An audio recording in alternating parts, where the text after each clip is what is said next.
Watch my kid while I'm away, she said, treating me like hired help on my own Colorado ranch. My daughter-in-law had poisoned my grandchildren for years, teaching them I was a dirty old Indian woman. She never knew I'd find her hidden documents, the forged deeds, the railroad conspiracy, the plan to use my own grandchildren as witnesses against me. When she returned expecting victory, she found her children protecting me and the sheriff waiting with handcuffs. She called me 76 times from jail, but I never answered. They call me Martha Whitehorse. I'm 67, half-Cheyenne, and tougher than Colorado winter. Before you judge me for what I'm about to tell you, ask yourself this: how far would you go to save your family when they use your own grandchildren as weapons against you? When they forge documents to steal everything you've built? When they bet on your silence and shame, what would you do? Because I'm about to show you exactly what this powerless old woman was capable of. And I promise you, it will change how you see family loyalty forever. The Colorado sun painted the Rocky Mountains gold as I stepped onto my front porch, the wooden boards singing their familiar morning song under my worn boots. At 67, I'd buried a husband, raised a son, and survived winters that could freeze the soul right out of a person. This September morning in 1885 felt different, though charged, like the air before lightning strikes. I pulled my woolen shawl closer, the one my Cheyenne mother wove with thunderbird patterns. Storm coming, little sparrow, she used to say, reading signs I was only now learning to see, half Scottish, half Cheyenne. I'd spent my life walking between two worlds. But this ranch in the Colorado Territory had become my sanctuary where both souls could breathe, facing east. I whispered the morning prayer in my mother's tongue. Maheo, Great Spirit, give me strength for whatever this day brings. The words tasted like copper pennies on my tongue today, metallic and strange. The cattle were restless in the pasture, shifting and snorting like they sensed something I couldn't yet name. Our ranch wasn't grand, but every fence post and stone had been placed with love. Jacob's love, built to last generations. Now it was mine to protect. Though I wondered sometimes if my son Samuel even remembered this place existed. Young Tommy Henderson came riding hard from Cedar Creek, his horse lathered and blowing. The telegraph boy's face was flushed, and he kept glancing over his shoulder like something was chasing him. Mrs. Martha, ma'am? He slid from his saddle, nearly stumbling. Urgent telegram from Denver. The operator said to get it to you quick as lightning. My blood chilled. Urgent telegrams meant death or disaster. I pressed a silver dollar into Tommy's palm more than necessary, but the boy looked spooked. The telegram trembled in my weathered hands. Mother? Victoria insists children stay with you while she travels. Business in Denver requires my attention. Will write soon. Samuel. Not dear mother. Not love. Samuel. Just cold facts, like a sheriff's report. Bad news. Mrs. Martha, Tommy asked, still catching his breath. Just family business. Son. I folded the telegram carefully, though my fingers wanted to crumple it. You tell your mama I said hello. After Tommy rode off, I walked to Jacob's grave under our cottonwood. The leaves were already turning, gold and red like spilled blood. Your son's in trouble, Jacob, I whispered to the headstone. That woman has her claws in him deep, and now she wants to dump those babies here like I'm some old squaw who's got nothing better to do than mind white children who've been taught to despise their grandmother's blood. The wind picked up, rattling the cottonwood leaves like bones. In the distance, thunder rumbled though no clouds marred the sky. I'd been patient for 10 years, Patient while Victoria poisoned my grandchildren against me. Patient while she turned my son into a stranger. Patient while she made it clear that my mixed blood wasn't welcome in her refined Denver circles. But patience, like everything else, has its season.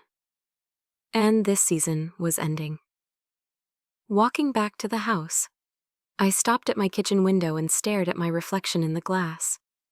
The face looking back had Jacob's determined chin and my mother's knowing eyes. Eyes that had seen the cavalry burn Cheyenne villages. Eyes that had watched white settlers steal land and call it progress. Victoria thought she was dealing with just another old farm woman. She had no idea she was about to tangle with someone who'd learned survival from warriors and stubbornness from Scots. I smiled at my reflection, and for the first time in years, it wasn't a grandmother's gentle smile. It was something sharper, older, and infinitely more dangerous. The storm was coming indeed. But Victoria had made one crucial mistake. She'd forgotten that storms don't just destroy.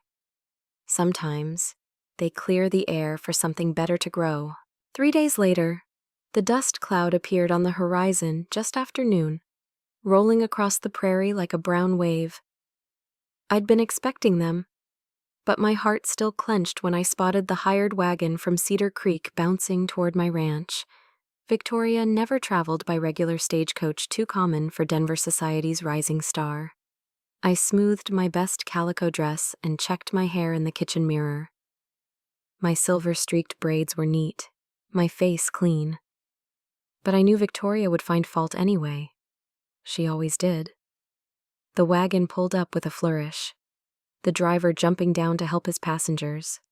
Victoria emerged first, a vision in emerald silk that had no business on a dusty Colorado ranch.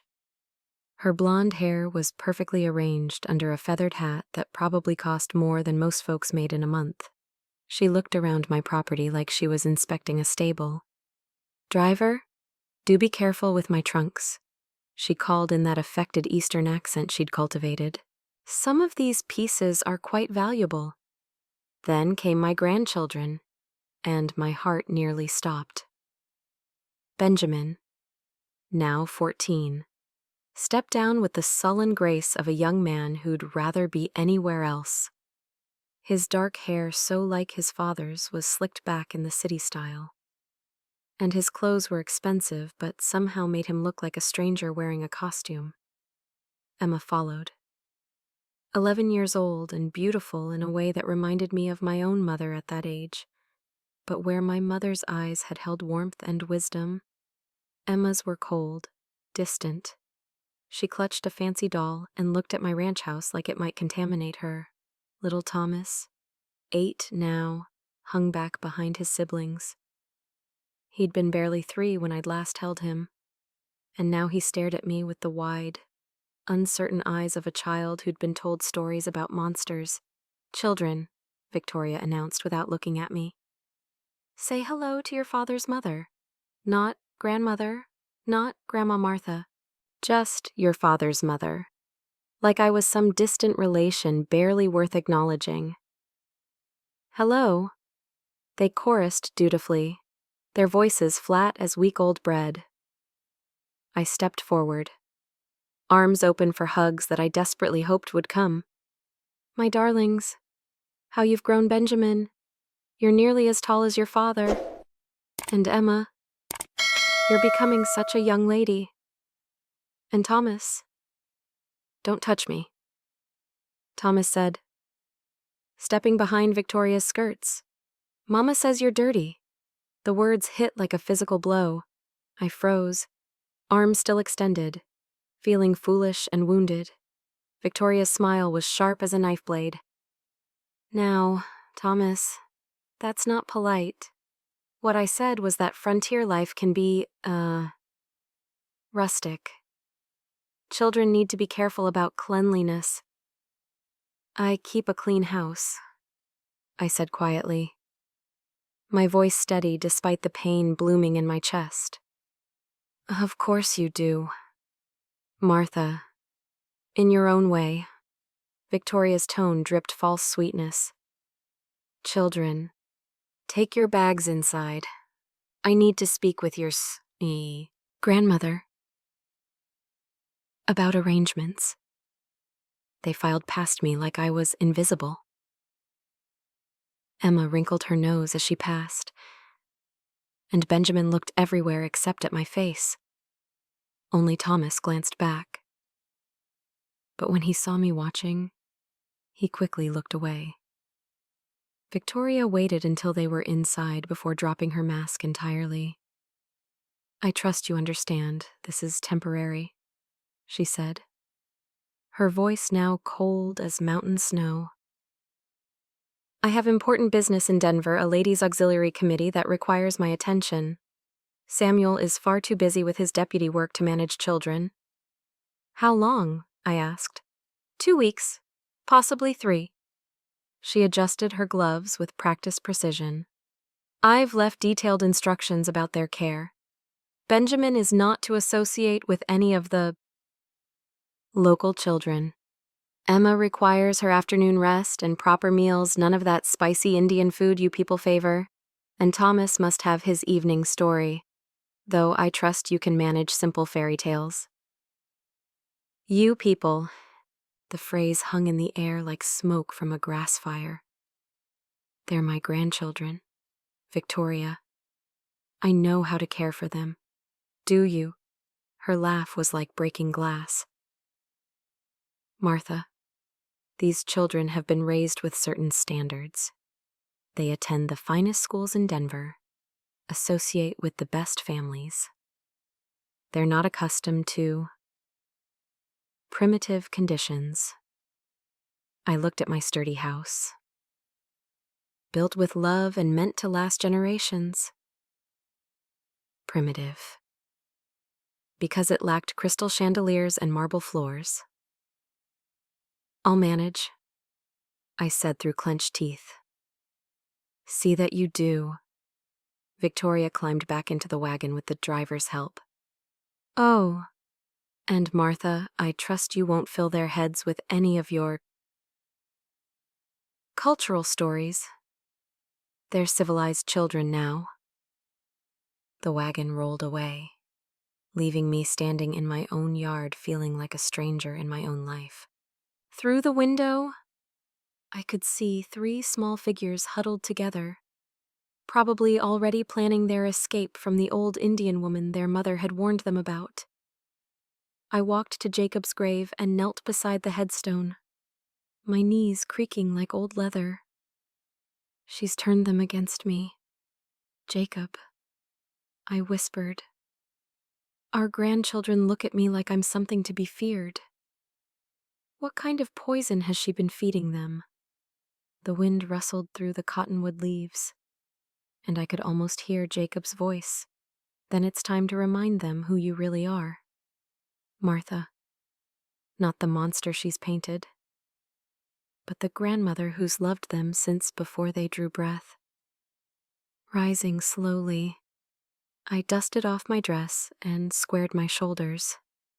Victoria thought she'd dumped her children with a harmless old woman who'd be grateful for the scraps of their attention.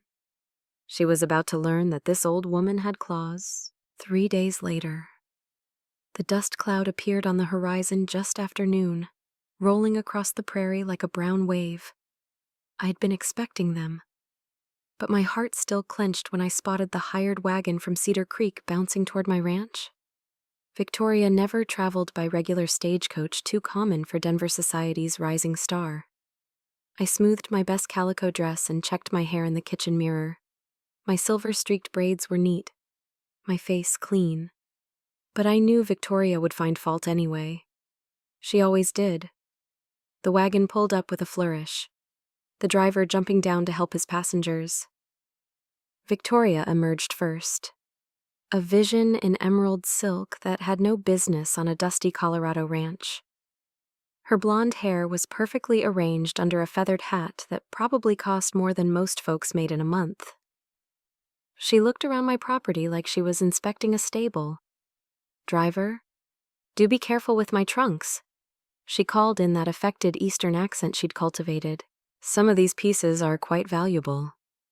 Then came my grandchildren, and my heart nearly stopped. Benjamin, now 14, stepped down with the sullen grace of a young man who'd rather be anywhere else. His dark hair, so like his father's, was slicked back in the city style, and his clothes were expensive but somehow made him look like a stranger wearing a costume. Emma followed, 11 years old and beautiful in a way that reminded me of my own mother at that age, but where my mother's eyes had held warmth and wisdom, Emma's were cold, distant.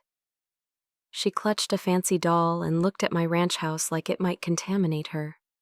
Little Thomas, 8 now, hung back behind his siblings. He'd been barely 3 when I'd last held him, and now he stared at me with the wide, uncertain eyes of a child who'd been told stories about monsters. "Children," Victoria announced without looking at me. "Say hello to your father's mother. Not grandmother. Not Grandma Martha. Just your father's mother, like I was some distant relation barely worth acknowledging." "Hello," they chorused dutifully, their voices flat as week-old bread.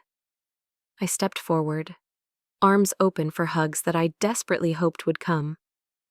"My darlings, how you've grown, Benjamin. You're nearly as tall as your father. And Emma, you're becoming such a young lady. And Thomas, don't touch me," Thomas said, stepping behind Victoria's skirts. "Mama says you're dirty." The words hit like a physical blow. I froze, arms still extended, feeling foolish and wounded. Victoria's smile was sharp as a knife blade. "Now, Thomas, that's not polite.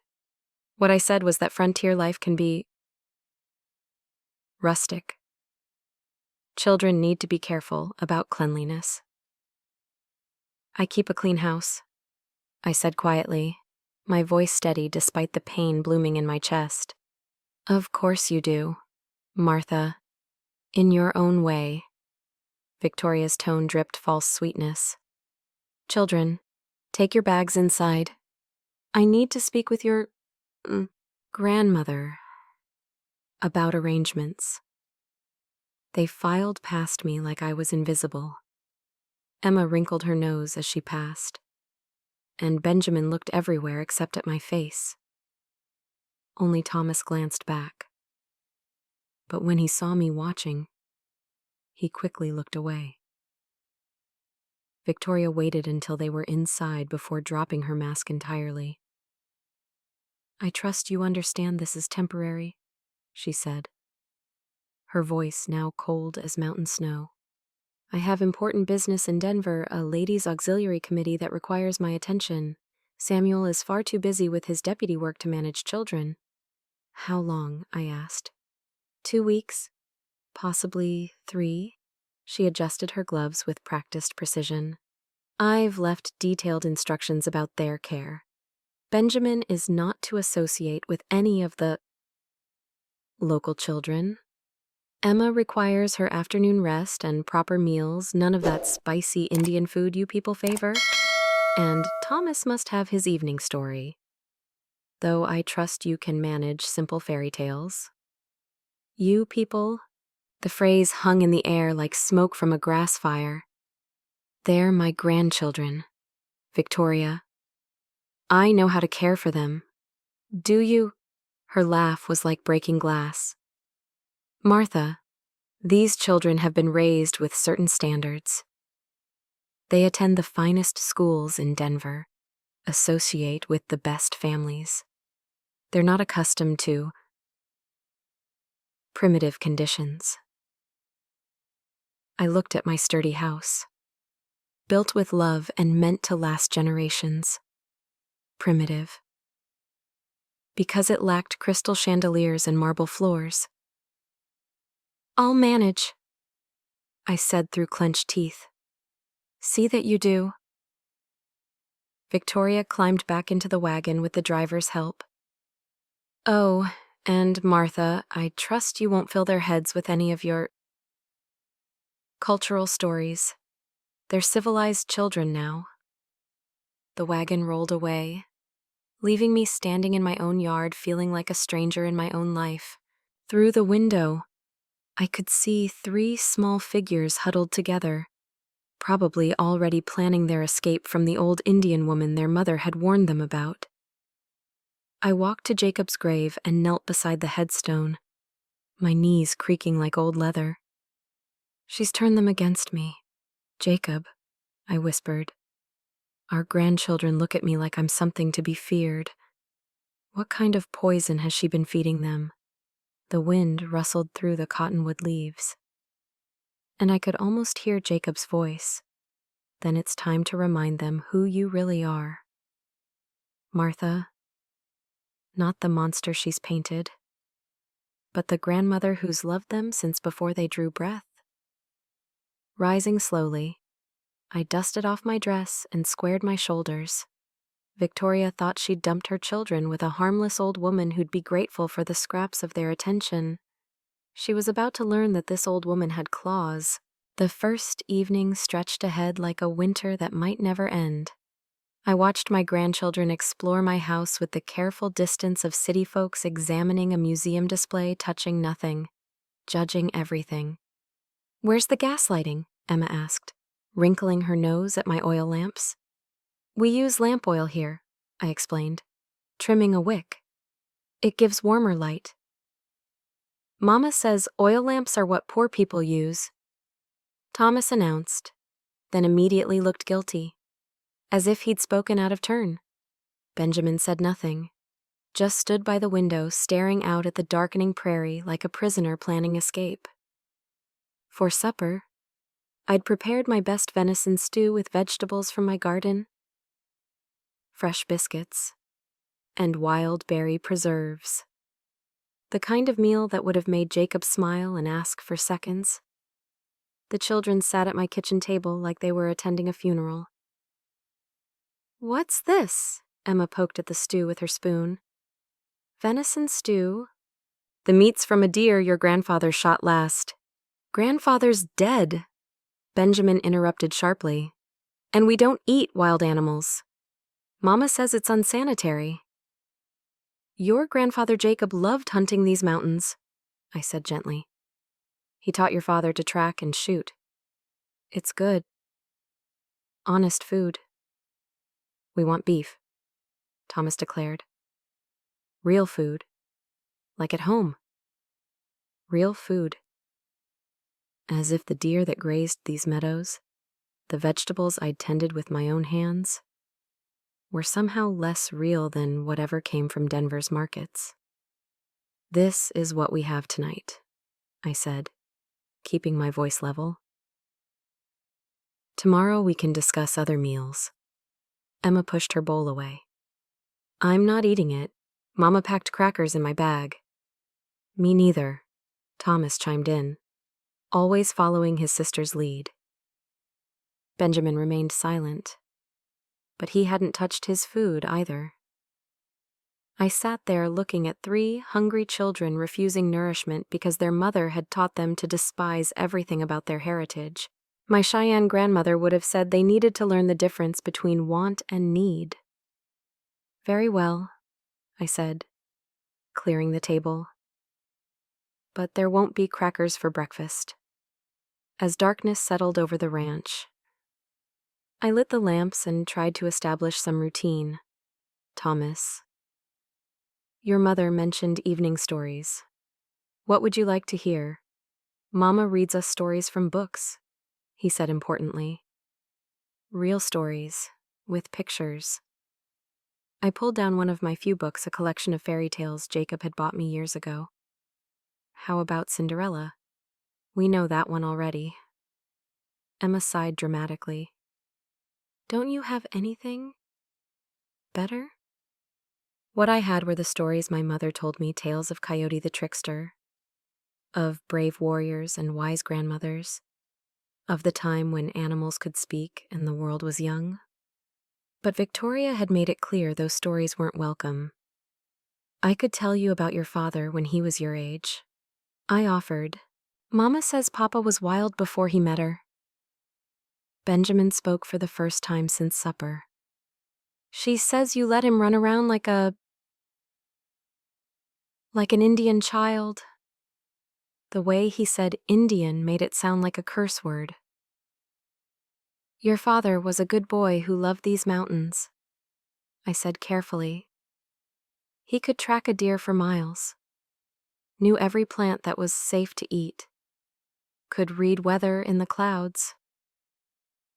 That's not civilized, Emma said, parroting words too sophisticated for an 11-year-old. Mama says civilized people don't need to know about primitive things. I felt something crack inside my chest. Not break, just crack, like ice beginning to thaw. Civilized, I repeated softly. Tell me, Emma, what happens if you're lost in the woods? Does being civilized help you find water? Does it tell you which berries won't poison you? She looked uncertain for the first time. We wouldn't get lost. We don't go in woods.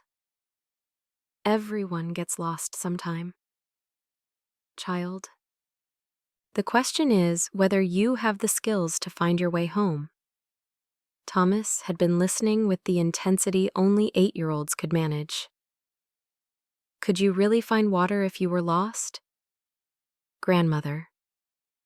The word slipped out before he could catch it. Grandmother. Not father's mother, or that woman. For just a moment. He'd forgotten to be afraid. Emma shot him a sharp look. Thomas? You're not supposed to. To what? I asked gently. To call me grandmother, is that one of your mother's rules? The silence stretched tight as a bowstring. Then Benjamin, surprising us all, spoke quietly. She said you'd try to make us forget we're civilized, that you'd fill our heads with savage stories and make us ashamed of being proper. There it was, the poison, laid bare. And what do you think? I asked. Do I seem savage to you? He looked around my clean kitchen, at the carefully tended home, at me sitting peacefully in my rocking chair. For the first time, he really looked. I don't know, he admitted. It wasn't much. But it was a beginning. Outside, a coyote called across the prairie, its voice wild and free under the star-scattered sky. Thomas moved closer to the window, listening. What's that sound? He whispered. A coyote, I said. They're not dangerous, just talking to their family, telling them they're safe. Like saying goodnight. Exactly like that. For just a moment, wonder replaced wariness in his young face. And I thought maybe, just maybe, there was hope after all. The next morning dawned clear and cold, with frost painting silver patterns on my windows. I was kneading bread dough when I spotted the familiar figure walking across my pasture gray wolf, moving with the quiet grace that had earned him respect among both Cheyenne and white settlers. At 55, he carried himself like the warrior he'd once been, though now he served as a bridge between our peoples, helping negotiate the delicate peace that kept Cedar Creek from the violence plaguing other frontier towns. His long hair, streaked with silver, was braided with small eagle feathers, and he wore a mixture of traditional buckskin and white man's clothing that somehow looked perfectly natural on him. The children were still asleep upstairs when he knocked on my door, 3 soft taps that wouldn't wake them but would let me know a friend had come calling. Grey Wolf, I greeted him in Cheyenne, then switched to English. It's good to see you. Little Sparrow? He replied, using the name my mother had given me. I heard through the wind that Samuel's children have come to stay. News traveled fast in small communities, especially when it involved the mixed-blood widow and her city grandchildren. I poured coffee. He'd developed a taste for it over the years, and we sat at my kitchen table like we had countless times before. They don't know me, I said simply. Worse, they've been taught to fear what I represent. He nodded, unsurprised. The white woman has poisoned the well. Victoria sees my Cheyenne blood as something shameful. She's convinced the children that their heritage makes them less. And you? What do you see when you look at them? Before I could answer, footsteps creaked on the stairs. Thomas appeared first, rubbing sleep from his eyes, followed by Emma and Benjamin. They stopped short when they saw Grey Wolf, their eyes widening. Who's that? Thomas whispered, pressing closer to me despite himself. This is my friend, Grey Wolf, I said calmly. Grey Wolf. These are Samuel's children, Benjamin, Emma, and Thomas. Grey Wolf studied them with the same careful attention he'd once used to read animal tracks. Your grandmother speaks of you often, he said in perfect English. She is proud of her warrior grandchildren. We're not warriors, Benjamin said quickly, though I heard curiosity beneath his nervousness. We're civilized. Ah, Grey Wolf nodded seriously.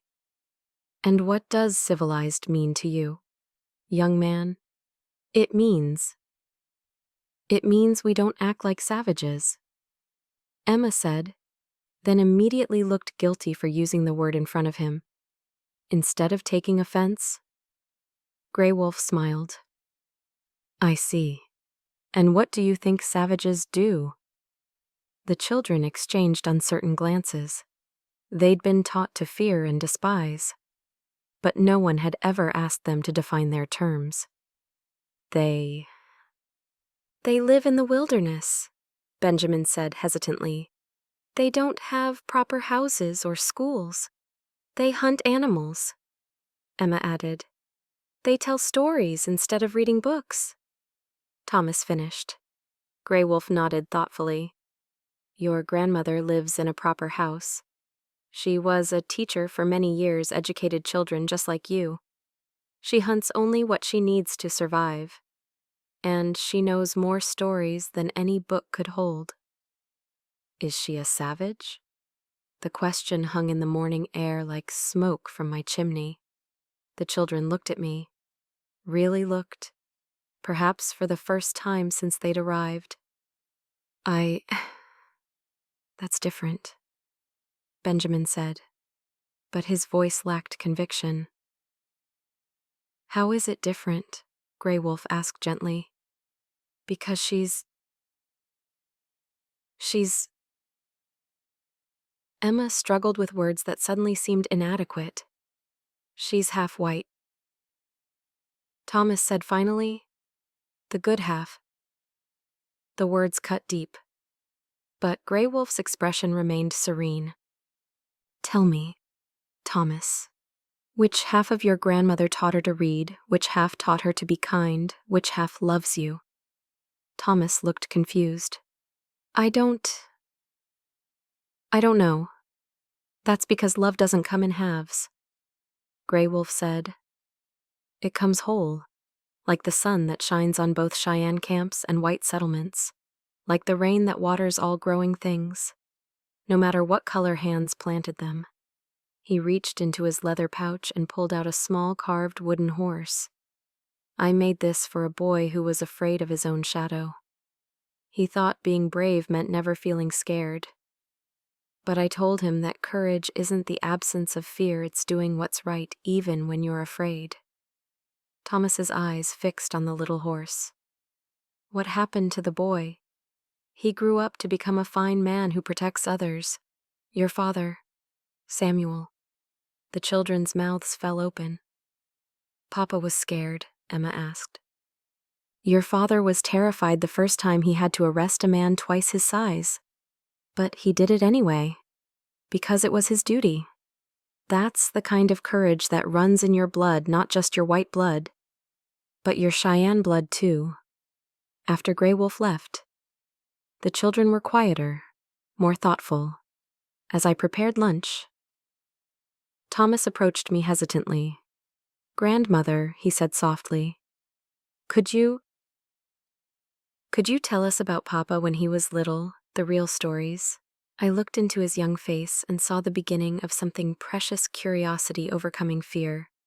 "I'd be honored to," I said. And for the first time since they'd arrived, all three children gathered around me willingly, ready to listen. That afternoon, with the children gathered around me in the sitting room, I began to tell them about their father, the real Samuel, not the tired, distant man Victoria had helped create. "Your papa was 8 years old the first time he tracked a wounded deer through these mountains," I began, watching their faces.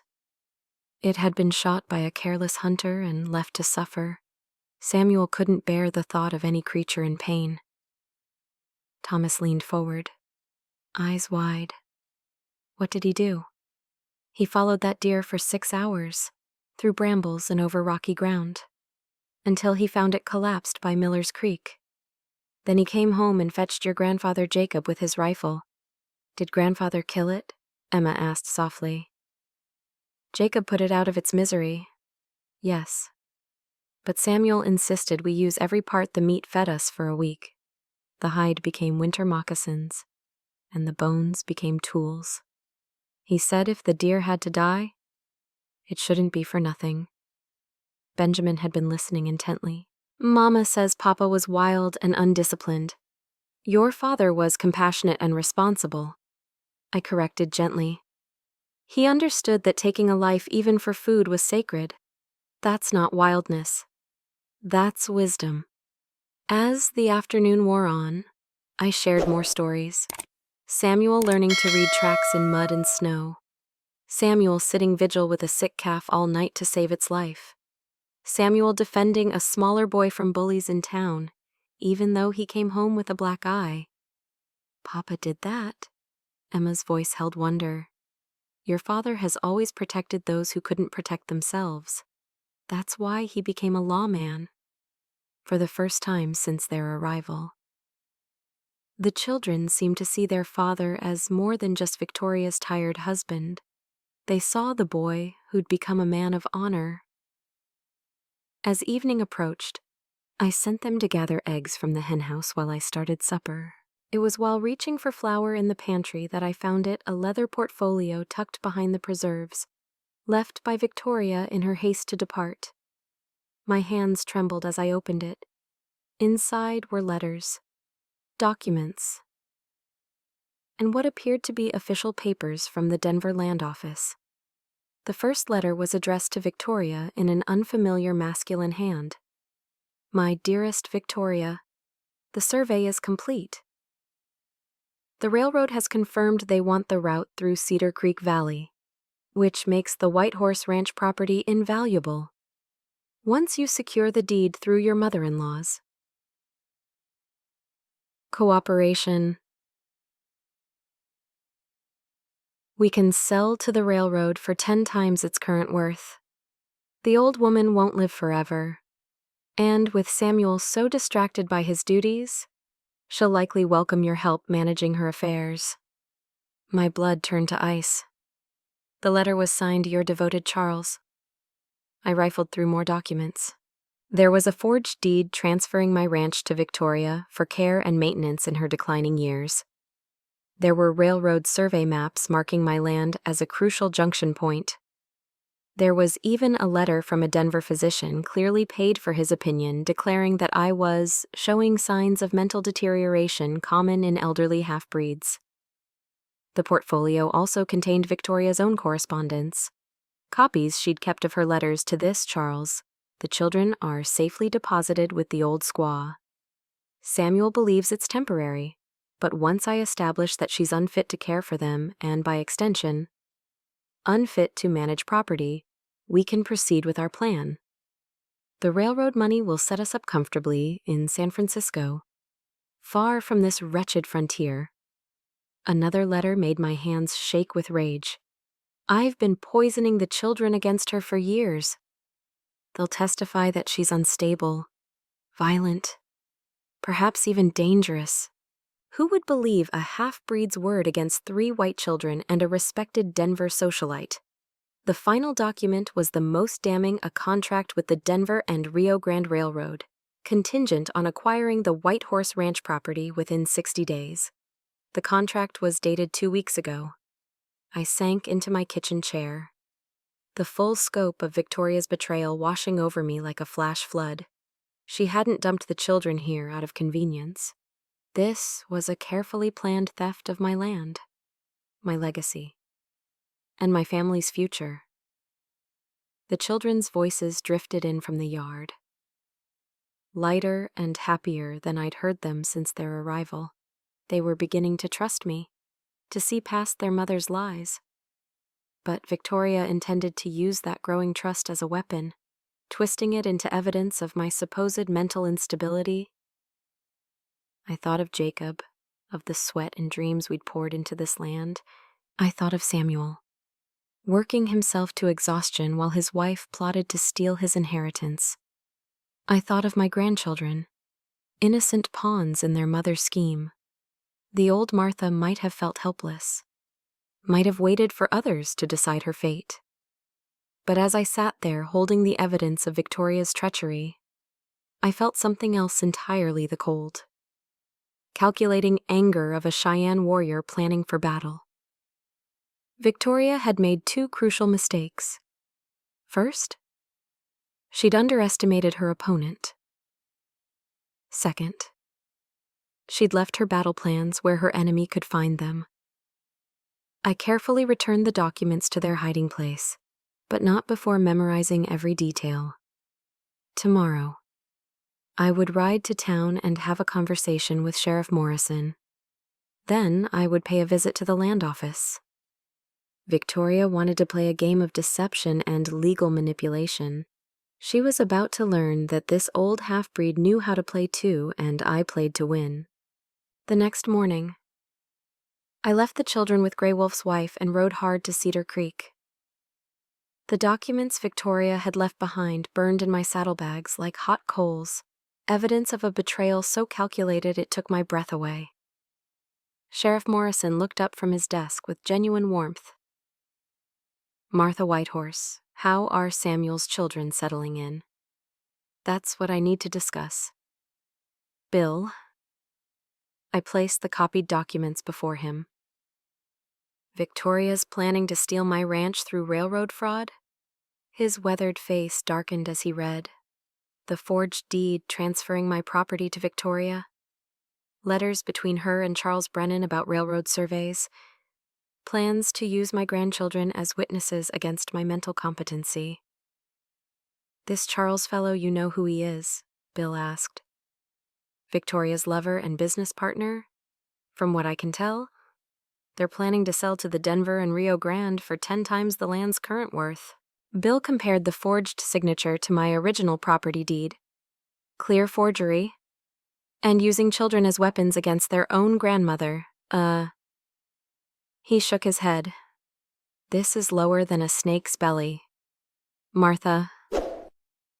At the land office. Clerk Henry Walsh grew nervous when I mentioned railroad inquiries. "Henry, your mother and I taught Sunday school together for 15 years. I need to know what's happening to my land." He glanced around, then leaned closer.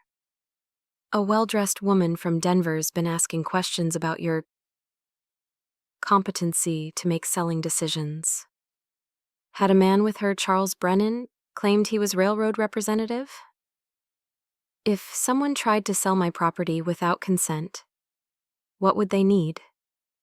Proof you were incapacitated, or legal ownership transfer. They'd need witnesses, documentation." Understanding dawned. "Mrs. Whitehorse, you haven't signed anything, have you?"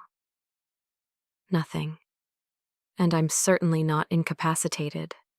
Doc Miller's face lit up when I entered his office. "Martha, the grandchildren visiting, how wonderful." I showed him Victoria's scheme. including the letter claiming I showed mental deterioration common in elderly half-breeds. His expression turned thunderous. Outrageous, you're one of the sharpest minds in this county. Any physician writing such nonsense without examination is either incompetent or corrupt.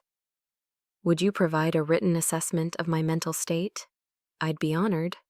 And Martha, I've been hearing rumors about railroad land grabs throughout the territory.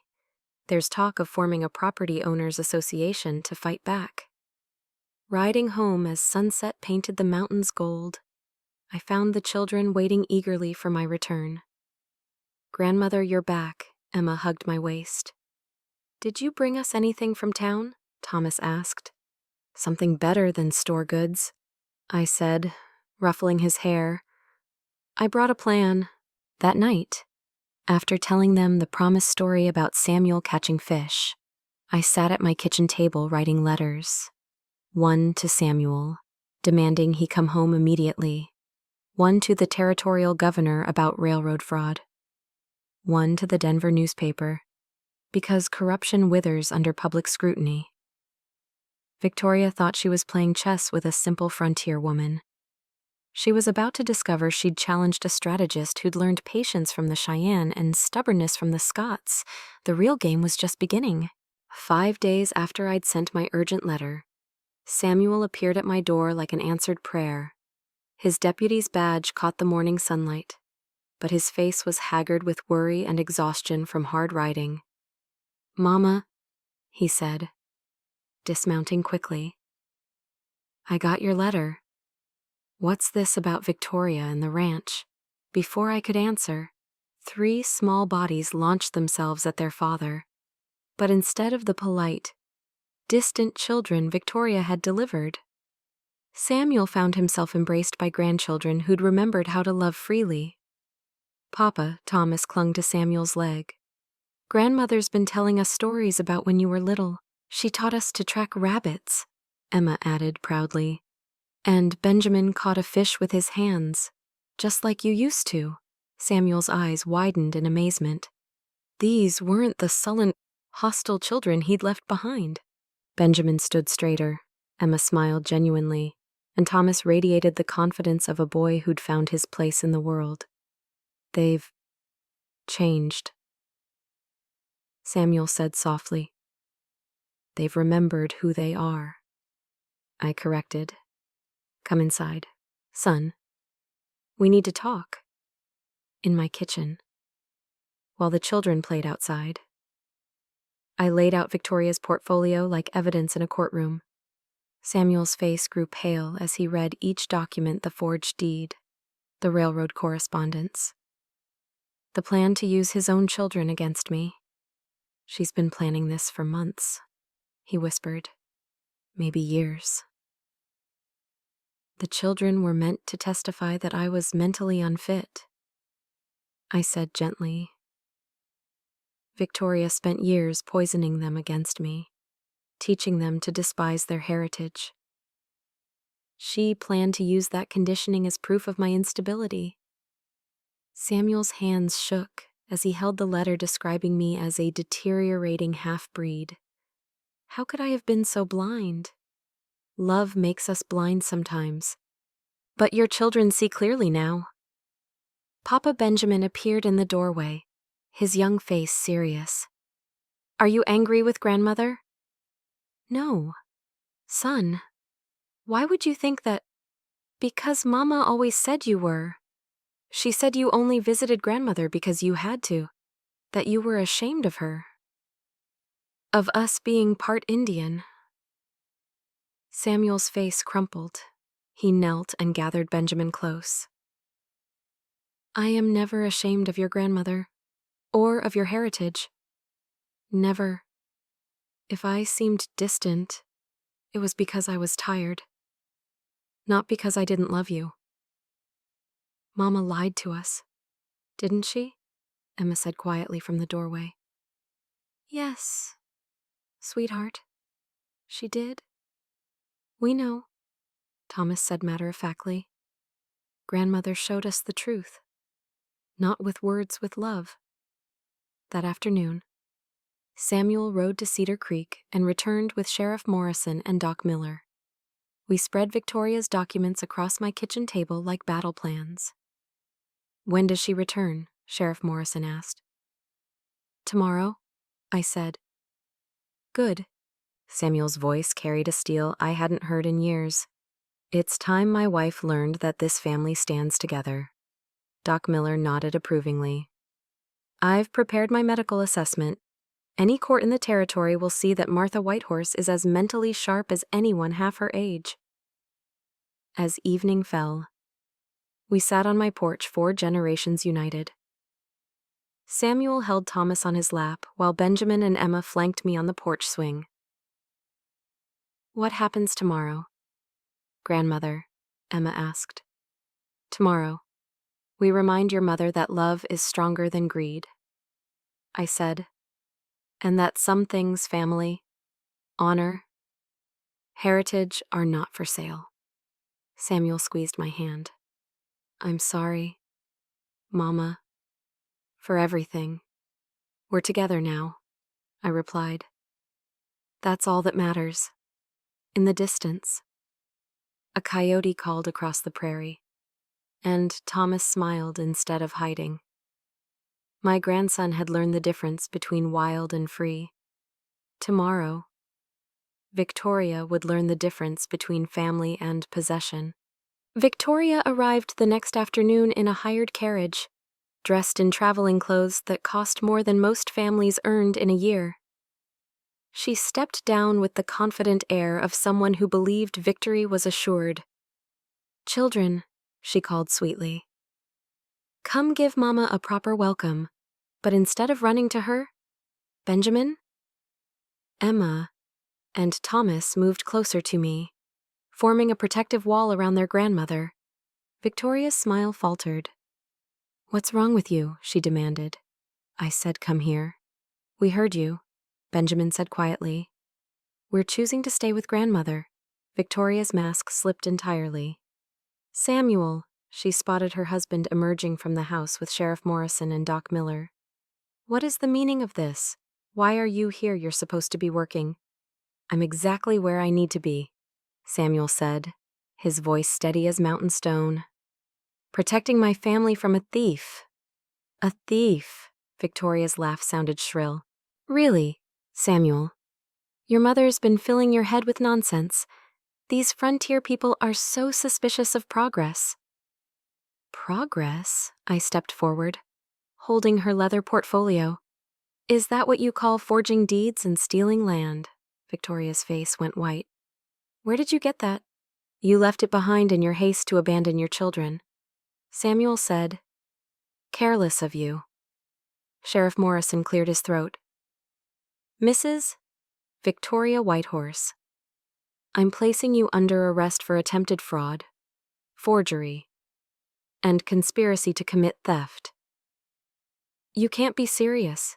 Victoria's composure cracked completely. "I'm a respected member of Denver society. These are just misunderstandings." "Like your misunderstanding with Charles Brennan?" Doc Miller asked mildly. "The railroad speculator who's been asking questions about Martha's mental competency?" Victoria's eyes darted desperately. "The children will testify. They'll tell you she's unfit. They've seen her savage ways." "We've seen her love," Emma interrupted firmly. "And we've seen your lies. She taught us who we really are," Thomas added. "And we're proud of it." "You turned our own children against us," Benjamin said, his young voice carrying surprising authority. "But grandmother turned them back to the truth."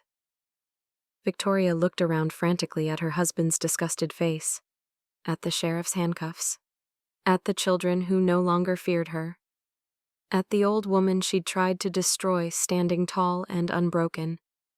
"This isn't over," she hissed. "I have lawyers, connections.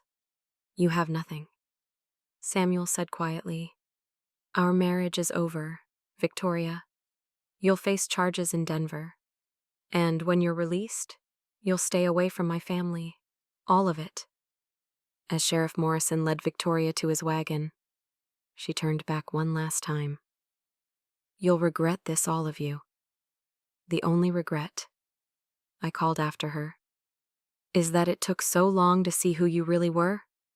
The carriage disappeared in a cloud of dust, taking Victoria and her poison out of our lives forever. That evening, as we sat around my kitchen table sharing a meal cooked with love instead of obligation, Thomas looked up from his plate. "Grandmother, will you teach us more Cheyenne words?" "And tracking," Emma added. "And the stories Mama said we shouldn't hear," Benjamin finished. I looked at my son, my grandchildren, my reclaimed family. "I'll teach you everything," I promised. Starting with the most important lesson of all. "What's that?" they asked in unison. "That love shared makes everyone stronger, and love hoarded makes everyone poor." Outside, the Colorado wind sang through the cottonwood trees, carrying away the last echoes of Victoria's bitterness and leaving only the sound of family, whole again. 3 weeks after Victoria's arrest, my ranch felt like it had awakened from a long, troubled sleep. The children had decided to stay through the winter, and Samuel had requested a transfer to the Cedar Creek Sheriff's Office to be closer to family. "Grandmother, watch this," Thomas called from the corral where he was learning to rope fence posts. His throw went wide, but his enthusiasm never dimmed. Grey Wolf had become a regular visitor, teaching the children skills their mother had forbidden. Benjamin could now track deer through the woods. Emma had learned to weave grass baskets in the Cheyenne style, and Thomas could identify edible plants on our walks. The old ways aren't savage. Benjamin told me one evening as we watched the sunset paint the mountains purple and gold. "They're practical, smart. Your ancestors survived in this harsh land for thousands of years," I replied.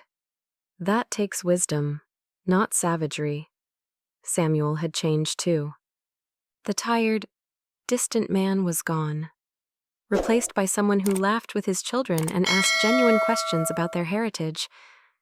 Last Sunday, he joined us for the sunrise prayer, standing quietly as I spoke the Cheyenne words of gratitude. "I want to learn the language," he'd said afterward. "I should have learned years ago."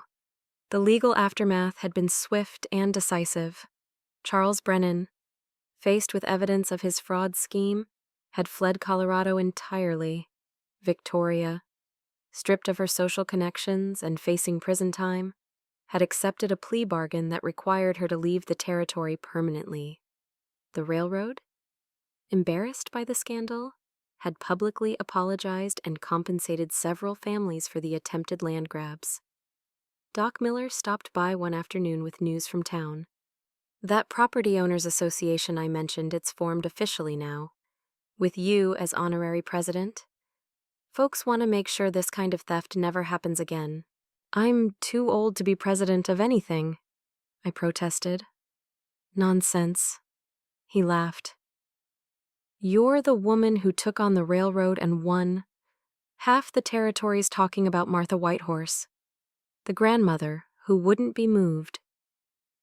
That evening, as autumn settled over the ranch with its promise of winter, we gathered around my fireplace for story time.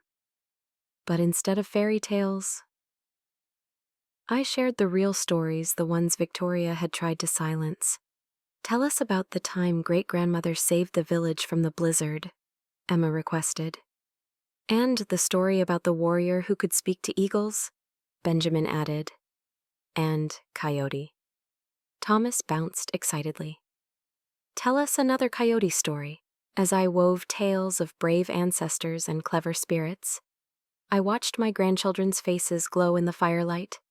These were the same children who'd arrived weeks ago, filled with fear and prejudice. Now they listened with pride to stories of their heritage. Samuel sat whittling by the fire, making wooden horses for Thomas's collection. "Mama," he said quietly, I'm sorry it took me so long to see what Victoria was doing to us. The important thing is that you see it now, I replied, and that we're together. Later, as I tucked the children into their beds, Thomas asked, "Grandmother, are you happy?"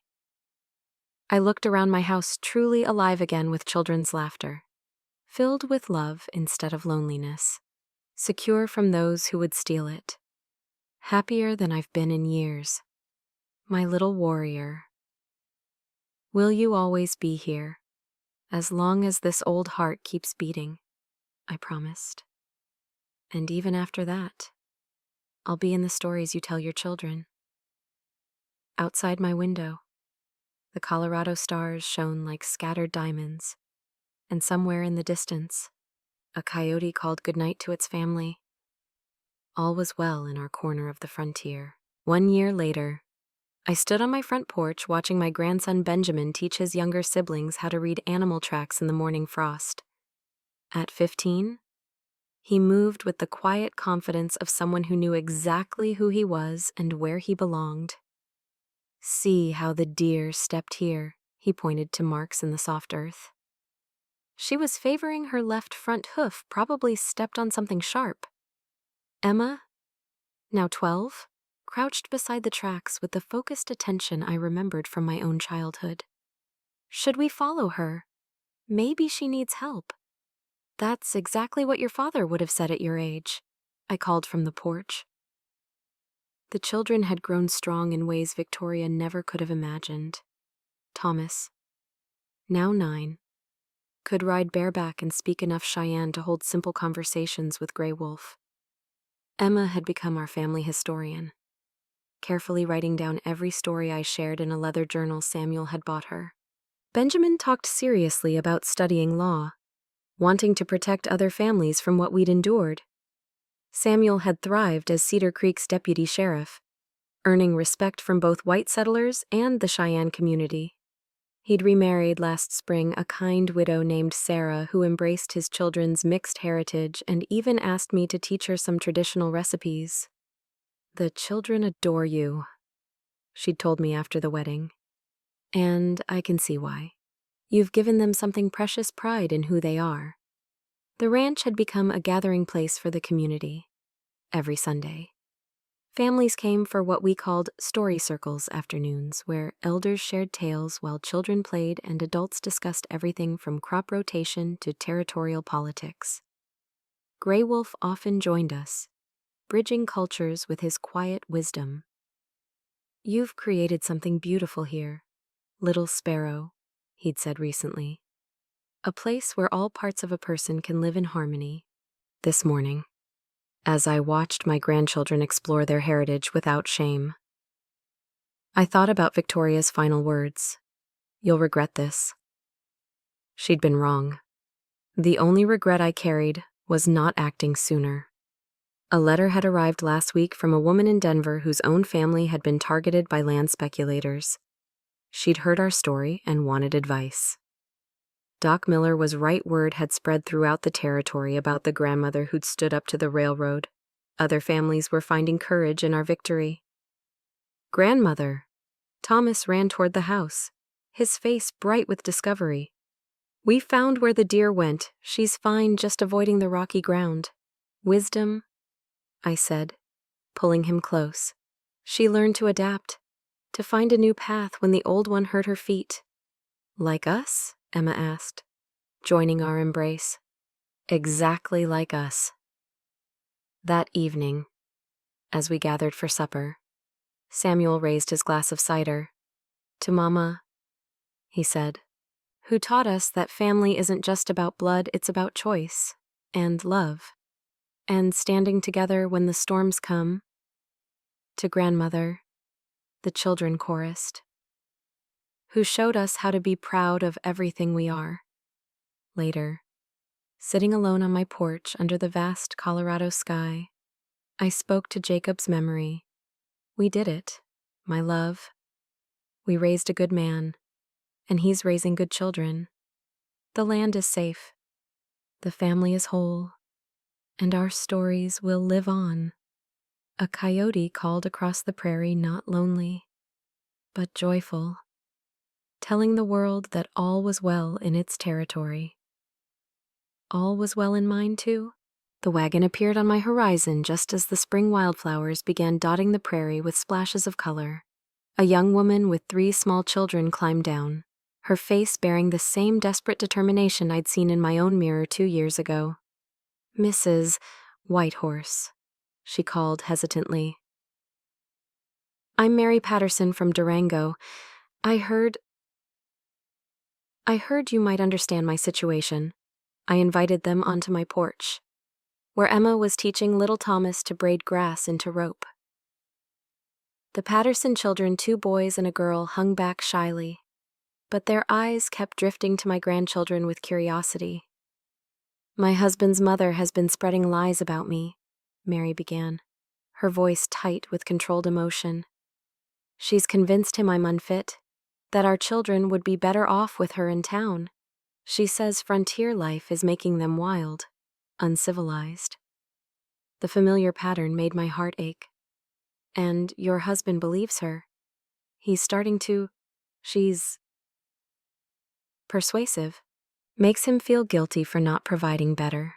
She keeps talking about proper schools, proper society."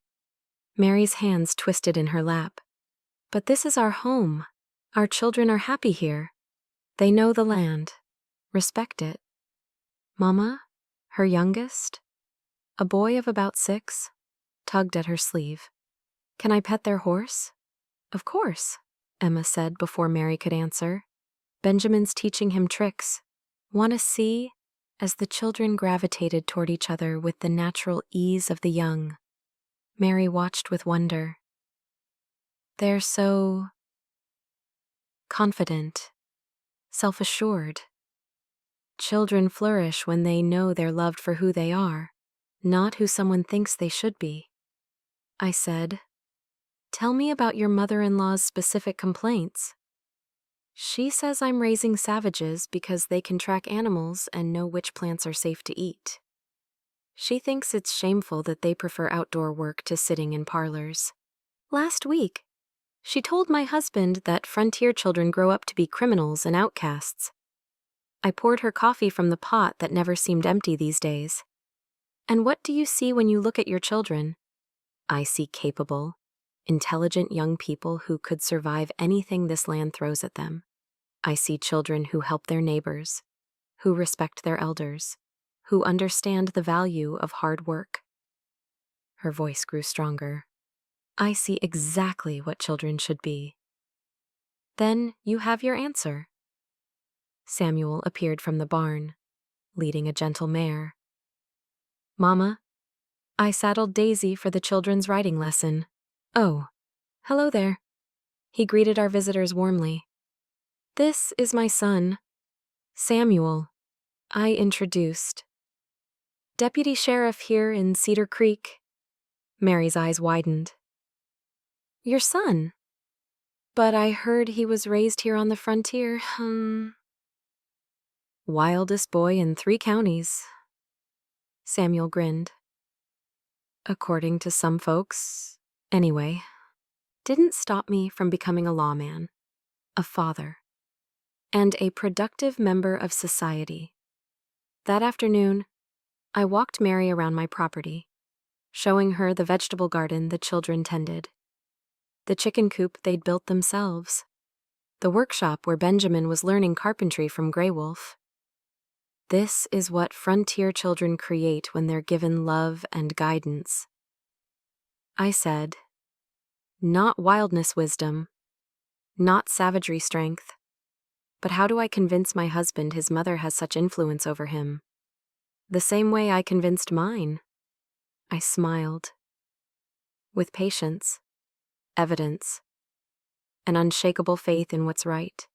Children raised with love and purpose don't become criminals, they become leaders. As the Patterson family prepared to leave, Mary's eldest boy ran to me with something clutched in his small fist. "Mrs. Whitehorse, I found this pretty rock. Will you keep it to remember us?" I accepted the smooth river stone, still warm from his palm. I'll treasure it. And I want you to remember something too. You're exactly who you're supposed to be. Don't let anyone tell you different. That evening, as I placed the stone on my windowsill next to other gifts from visiting families, Emma asked, "How many people have come to see you now?" "Grandmother, 15 families this year," I said, "all facing the same battle we won. And they all leave stronger. They leave knowing they're not alone. Sometimes that's all the strength anyone needs." 2 years had passed since Victoria's defeat when I received a letter that brought everything full circle. The envelope bore the seal of the Colorado Territorial Government, and inside was an invitation that made my hands tremble. "Mrs.